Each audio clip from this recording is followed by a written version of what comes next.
हरियाली तीज की बहुत बहुत बधाई हो।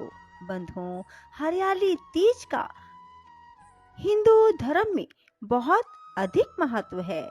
हरियाली तीज सावन मास के शुक्ल पक्ष की तृतीया तिथि को आती है। बंधुओं, हरियाली तीज के दिन सुहागिन महिलाएं अपने पति की दीर्घ आयु और वैवाहिक जीवन को सफल बनाने के लिए पूरा दिन निर्जला व्रत रखती हैं और विधिवत पूजा पाठ करती हैं।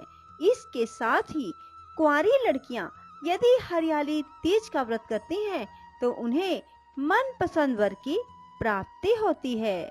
बंधुओं, इस दिन सुहागिन महिलाएं 16 श्रृंगार करके माता पार्वती और भगवान शिव की पूजा अर्चना करती हैं। बंधुओं, हरियाली तीज के दिन सभी घरों में खीर और मालपुए बनते हैं। कहा जाता है कि इस दिन खीर और मालपुओं का भोग भगवान शिव और माँ पार्वती को जो कोई भी लगाता है, भगवान शिव और माँ पार्वती उन्हें मनोवांछित वरदान देते हैं। बंधुओं, हरियाली तीज के दिन महिलाएं हरे रंग की साड़ी, हरे रंग की चूड़ियां पहनती हैं। बंधुओं, ऐसा करने से उन्हें अचल सुहाग की प्राप्ति होती है, अर्थात उनका सुहाग अचल रहता है। बंधुओं, सावन मास भगवान शिव और माता पार्वती को बहुत प्रिय है और सावन मास के शुक्ल पक्ष की तृतीया तिथि को माता पार्वती और भगवान शिव का विवाह हुआ था, जिसके उपलक्ष्य में इस तिथि को हरियाली तीज के पर्व के रूप में मनाया जाता है। इस दिन सुहागिन महिलाएं अपने पति के लंबी आयु और वैवाहिक जीवन को सफल बनाने के लिए निर्जला व्रत करती हैं। बंधुओं, हरियाली तीज सुहागिन महिलाओं के लिए एक महत्वपूर्ण पर्व माना जाता है। इस पर्व को मनाने के पीछे एक पौराणिक कथा है, जिसे मैं आपको सुनाने जा रही हूँ। यदि महिलाएं हरियाली तीज के दिन इस कथा को सुनती हैं तो उन्हें अचल सुहाग की प्राप्ति होती है, अर्थात उनका सुहाग अचल रहता है और कुंवारी लड़कियों को मनपसंद वर की प्राप्ति होती है। माता सती ने हिमालय राज के घर माता पार्वती के रूप में पुनर्जन्म लिया। माता पार्वती ने बचपन से ही भगवान शिव को पति रूप में पाने की कामना कर ली थी। गुजरते समय के साथ जब माता पार्वती विवाह योग्य हो गई तो पिता हिमालय शादी के लिए योग्य वर तलाशने लगे। एक दिन नारद मुनि पर्वतराज हिमालय के पास गए और उनकी चिंता सुनकर उन्होंने योग्य वर के रूप में भगवान विष्णु का नाम सुझाया। हिमालय राज को भी भगवान विष्णु दामाद के रूप में पसंद आए और उन्होंने अपनी रजामंदी दे दी।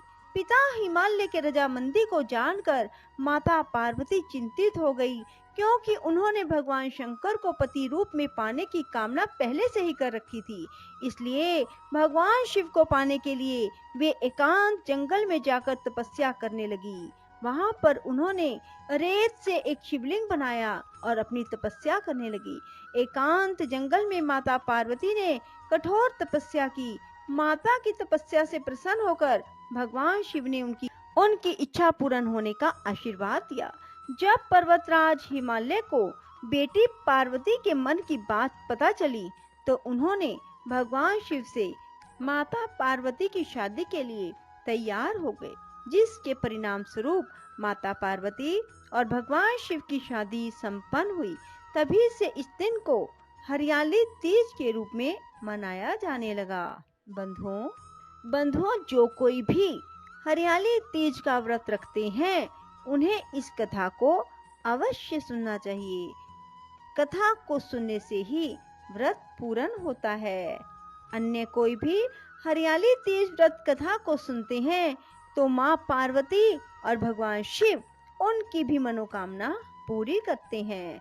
बंधुओं, भगवान शिव स्वयं कहते हैं कि जो कोई भी हरियाली तीज का व्रत करते हैं मैं उन्हें मनोवांछित फल देता हूँ। इस व्रत को करने वाली हर स्त्री को अचल सुहाग की प्राप्ति होती है। बंधुओं, हरियाली तीज जो कि श्रावण मास की तृतीया तिथि को आती है, इस बार 31 जुलाई रविवार को पड़ रही है। राधे राधे, जय श्री कृष्णा। बंधुओं, यदि आपको हमारी वीडियो पसंद आए तो इसे लाइक करने के साथ साथ शेयर अवश्य करें। बोलो शिव शंकर भोलेनाथ की जय, माँ पार्वती की जय।